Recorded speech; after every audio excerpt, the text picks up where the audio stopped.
Ramzan special chicken recipe. একবার এভাবে করে দেখুন, ঝটপট খুবই তাড়াতাড়ি হয়ে যাবে এবং স্বাদ হবে দুর্দান্ত। আসসালামু আলাইকুম, আর রাজ্জাকু বাংলা ফুড চ্যানেলে আপনাদেরকে স্বাগতম। প্রথমে আমরা গরম মশলা, ফল আর জিরে তেলের উপরে দিয়ে দিলাম। এটা সুঘ্রাণ পুরো তেলে ছড়িয়ে পড়ে। এরপরে আমরা বাটা মশলা, রসুন বাটা, পেঁয়াজ বাটা, জিরে বাটা একসাথে ব্লেন্ড করে নিয়েছি, সেটা দিয়ে দিলাম। একদম খুব সহজে এবং ঝটপট খুবই সুন্দরভাবে একটি রমজান স্পেশাল চিকেন রেসিপি তৈরি করব।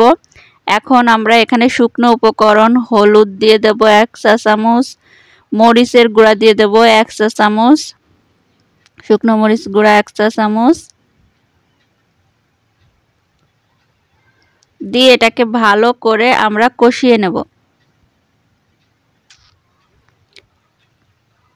কষানোটা খুব সুন্দর করে কষাতে হবে, মশলার যাতে কাঁচা গন্ধটা সহজে দূর হয়ে যায়। কাঁচা গন্ধ থাকলে কিন্তু মাংস খেতে ভালো লাগবে না। এজন্য মশলার কাঁচা গন্ধ দূর করার জন্য ভালো করে মশলাটা কষিয়ে নিতে হবে। এবার 1 চা চামচ আমরা লবণ দিয়ে দেব। লবণটা দিয়ে ভালো করে কষাতে থাকতে হবে। মশলাটা থেকে যতক্ষণ না সেন্ট না বের হয় আর যতক্ষণ না এর কাঁচা গন্ধটা চলে যায় ততক্ষণ কষবো।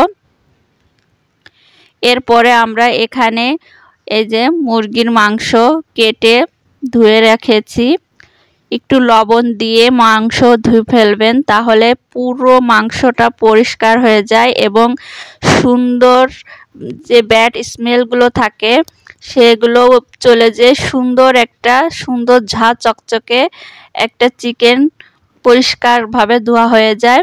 এবার সবগুলো চিকেন উঠিয়ে দিয়ে আমরা সুন্দরভাবে এর সাথে কিছু আলু দিয়ে দিয়েছি আমি।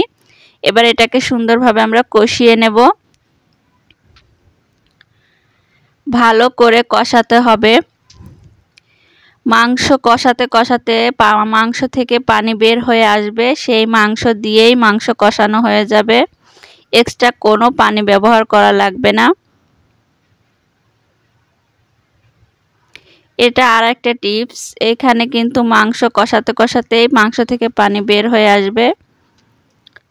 আর এই মাংস থেকে যে পানিটা বের হয়ে আসে সেই পানি দিয়েই যদি আমরা মাংসটা কষাই তাহলে খুব সুন্দর সুঘ্রাণ বের হয়। দেখুন আমি কিন্তু একটুও পানি দিইনি, দেখুন পানি বের হয়ে আসছে, শুধু ঢেকে দিয়েছিলাম। এখন এই পানিটা দিয়েই আমরা মাংসটা কষিয়ে নেব।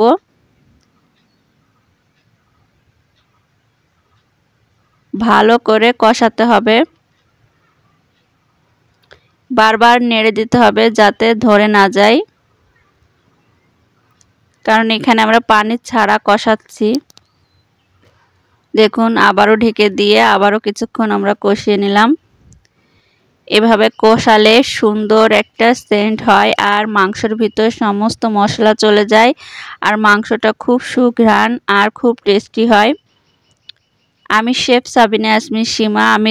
আমি দীর্ঘ ট্রেনিংয়ে যা কিছু শিখছি আপনাদের সাথে শেয়ার করার চেষ্টা করব। ভালো লাগলে আমার সাবস্ক্রাইব করে আমার পাশে থাকবেন। এবার আমরা একটু ঝোলের পানি দিয়ে দিলাম, যে যতটুকু ঝোল খেতে চান দিয়ে আমরা একটু ফুটিয়ে নেব।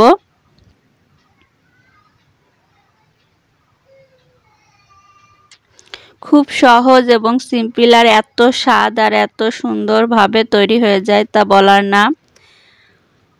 সেহেরিতে বলুন আর ইফতারের পরে 1 প্লেট ভাত অনায়াসে খাওয়া হয়ে যায় আর এত টেস্ট হয় তা বলার না। একবার হলেও বাসায় এভাবে রান্না করে ট্রাই করে দেখুন, খুব টেস্ট আর খুবই সুস্বাদু হয়, দেখতেও খুবই লোভনীয়। দেখতেই পাচ্ছেন কি সুন্দর কালার এসে গেছে আর কত সুন্দর হয়েছে। এভাবে একবার বাসায় তৈরি করে দেখুন। ভালো লাগলে সাবস্ক্রাইব, শেয়ার এবং পাশে থাকুন।